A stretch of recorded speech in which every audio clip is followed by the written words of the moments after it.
Halo teman-teman semuanya, bismillahirrahmanirrahim. Assalamualaikum warahmatullahi wabarakatuh. Perkenalkan, nama saya Siti Hanifah dengan NIM 241330088. Di sini saya akan sedikit menjelaskan tentang peta industri media di Indonesia dengan melihat perubahan dari masa ke masa berdasarkan tiga referensi yang sudah saya pelajari dan sudah saya baca. Nah, kalau misalnya kita berbicara tentang media, sebenarnya kita itu lagi ngomongin bagaimana sih informasi itu disebarkan, siapa yang mengendalikan, dan kepentingannya media ini hadir tuh untuk apa sih, gitu kan? Nah, di Indonesia ini media itu disebarkan itu bukan dalam perjalanan yang singkat ya. Jadi media itu disebarkan dalam perjalanan yang cukup panjang dan penuh dinamika. Maka dari itu, mari kita bahas bersama-sama dan kulik bagaimana sih perjalanannya media yang ada di Indonesia itu. Yang pertama itu ada di era awal ataupun Orde Baru, yang mana ketika Orde Baru ini kondisi kalau misalnya kita tarik ke belakang, kondisi media pada saat itu sangat mempunyai ciri yang sangat berbeda dengan media pada zaman sekarang. Karena apa? Karena media pada saat Orde Baru itu dikendalikan oleh pemerintah, sehingga apa? Sehingga yang seharusnya media ini punya fungsi untuk memberikan kritik masyarakat ataupun sebagainya itu tidak digunakan selayaknya seperti itu, melainkan untuk sebagai corong kekuasaan pemerintah pada saat itu. Jadi informasi yang beredar juga lebih banyak yang berpihak ke negara, sementara suara masyarakat yang berbeda pendapat itu sering sekali dibungkam. Bahkan media bisa saja ditutup kalau misalnya melawan arus dengan kebijakan negara. Nah, maka dari itu peta media pada masa Orde Baru ini masih dibilang sempit. Karena apa? Karena hanya ada satu suara dominan, yaitu suara negara. Yang kedua ada di era reformasi, yang mana kalau misalnya kita membahas tentang era reformasi pada tahun 1998 ini, media itu sudah banyak sekali perubahan drastis yang terjadi. Karena jika kita lihat tahun sebelumnya itu media dikendalikan oleh negara, pada tahun ini ataupun pada era ini itu media sudah jauh lebih bebas, sehingga banyak sekali media-media baru yang bermunculan. Contohnya itu ada media cetak, radio, sampai televisi swasta yang makin berkembang seiringnya zaman. Nah, perubahan ini itu membuat peta media itu menjadi lebih terbuka dan beragam. Namun, setelah kebebasan yang datang di era reformasi itu ternyata tidak sepenuhnya ataupun tidak benar-benar bebas dari masalah. Justru pada saat itulah logika pasar dan bisnis itu mulai mendominasi industri media. Media yang seharusnya adalah idealisme untuk menyuarakan kebenaran menjadi soal keberuntungan ataupun soal keuntungan dan siapa yang mampu ataupun siapa yang punya modal.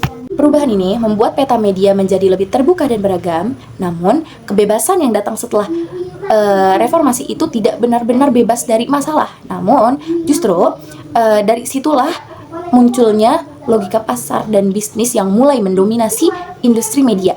Media jadi bukan hanya sekedar tentang idealisme menyuarakan kebenaran, tetapi juga soal keuntungan dan siapa yang punya modal. Oke teman-teman, kalau misalnya tadi kita berbicara tentang kebebasan di era reformasi, sekarang kita akan melihat sisi lain yang muncul bersamaan pada saat itu, yaitu konglomerasi media. Nah, masuk bagian ini kita akan melihat bagaimana sih fenomena konglomerasi media itu. Jadi seperti yang sudah saya baca dari perintah yang Ibu Nur Asia berikan di link pertama itu, bahwasanya ada sebuah pengertian tentang konglomerasi. Jadi konglomerasi itu media-media yang kelihatannya itu banyak dan beragam, tetapi hanya dimiliki oleh kelompok-kelompok besar saja. Contohnya itu ada MNC Group milik Heri Tanoesobijo ya, yang menguasai MNC TV, terus Global TV dan Inews. Terus juga ada Transcorp milik Chairul Tanjung dengan Trans TV dan Trans 7. Lalu ada Media Group milik Surya Palu dengan Metro TV. Dan ada juga grup Jawa Pos yang punya jaringan ratusan koran lokal di seluruh Indonesia. Nah teman-teman, kalau misalnya tadi kita simak sekilas, itu banyak sekali ya, lumayan banyak media-media yang ada di Indonesia ini. Dan masyarakat itu sepertinya tuh punya banyak pilihan media. Tapi sebenarnya media yang kita lihat ataupun suara yang kita dengar itu seringkali seragam gitu ya, seringkali sama. Karena apa? Karena dengan satu pemilik yang sama, teman-teman, betul kan? Nah, maka dari itu menjadi salah satu masalah besar dalam peta media Indonesia. Karena apa? Karena kekuasaan informasi itu hanya terkonsentrasi pada beberapa tangan saja. Oke, selanjutnya ada kepemilikan media dan politik. Seperti yang sudah saya baca dan pahami lewat referensi yang sudah Ibu Nur Asia berikan, di situ kita diperlihatkan lebih jelas bagaimana hubungan erat antara media dan kepentingan politik. Ketika pemilik media juga aktif dalam politik, maka medianya akan ia selalu gunakan untuk mendukung kepentingannya. Contohnya apa? Contohnya adalah ketika musim pemilu.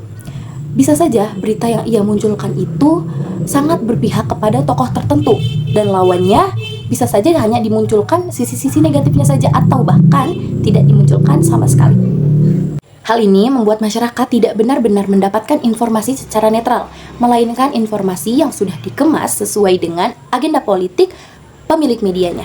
Sayangnya, regulasi di Indonesia masih lemah dalam mengatasi hal itu, sehingga kondisi di mana segelintir orang menguasai media itu masih terus berlangsung sampai sekarang ini.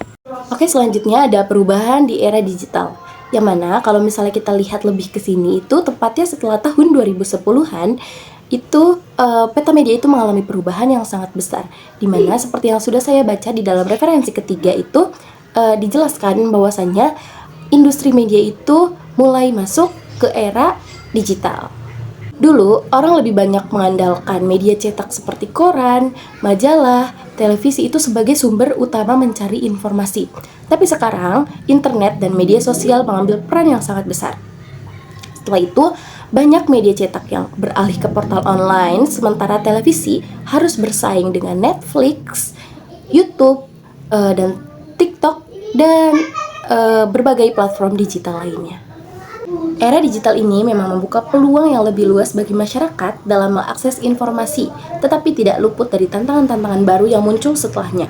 Yang pertama itu, salah satu contohnya ya, ada persaingan antar media itu menjadi lebih ketat, lalu regulasi tidak selalu bisa mengikuti perkembangan, dan masyarakat sering sekali belum punya literasi yang cukup dalam digital, sehingga akibatnya itu hoaks dan manipulasi informasi itu menjadi tantangan atau masalah besar dalam peta media saat ini. Nah, teman-teman, adapun perbandingan perubahan peta media seperti yang sudah saya ulik di awal itu, kita bisa lihat kita mulai dari pertama itu masa Orde Baru, yang dimana media itu masih dikendalikan oleh negara. Setelah itu di era reformasi, yang mana media ini sudah tidak lagi dikendalikan oleh negara, tetapi jatuh ke tangan konglomerat ataupun orang-orang yang berkuasa. Lalu selanjutnya itu di era digital, yang mana di era ini tuh media sudah mulai terbuka lebih luas lah gitu bahasanya, tetapi masih rawan dengan monopoli digital ataupun penyebaran hoaks, yang dimana walaupun bentuknya ini berubah-ubah dari masa ke masa, tetapi masalah utamanya itu masih tetap sama, di mana media ini sering sekali berpihak kepada kepentingan tertentu, bukan berpihak kepada publik, gitu teman-teman. Jadi kesimpulan yang saya ambil dari perjalanan panjang yang sudah kita bahas tadi itu, terlihat jelas ya bahwasannya peta media di Indonesia ini selalu berubah dari masa ke masa, mulai dari kontrol negara di era Orde Baru, kebebasan pasca reformasi, konglomerasi pemilik modal, hingga tantangan-tantangan di era digital pada saat ini. Artinya, media tidak pernah benar-benar lepas dari kepentingan, entah itu kepentingan politik, kepentingan bisnis, ataupun algoritma dan kepentingan-kepentingan lainnya. Maka dari itu, tugas kita sebagai masyarakat harus menjadi masyarakat yang kritis dan cerdas dalam menyaring informasi. Supaya apa?